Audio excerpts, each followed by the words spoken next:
ये Yamaha Fascino BS4 top model.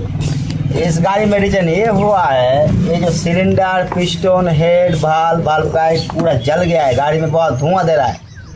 तो ये हम खोल रहे, तब तक आप वीडियो में लगे रहे। क्या गाड़ी खोल दे? हाँ खोल। हमें पूछो क्या होता है।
सिलेंडर किट पूरा स्लिप हो गया है। अब इसको हम इस स्टैंडर्ड साइज में कन्वर्ट करेंगे। ये दो भाल्व, अब इस दूसरा गाइड देखो, गाइड पूरा खराब हो गया है, देखो हिल रहा है।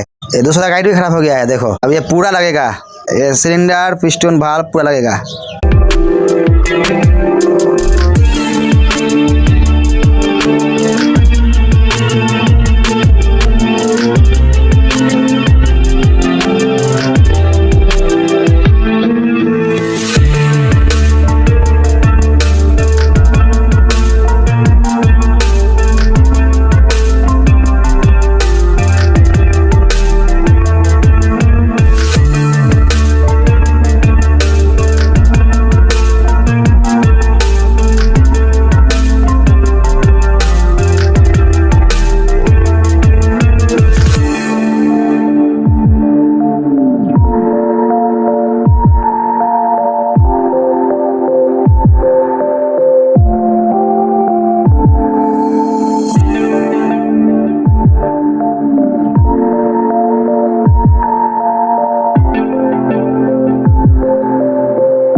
कि देखा ये गाड़ी का काम कंप्लीट हो गया है, अब इस गाड़ी का कोई काम बचा ही नहीं।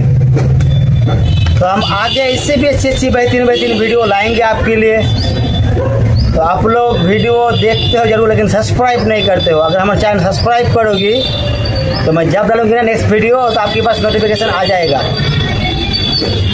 तो सब्सक्राइब कर लीजिए।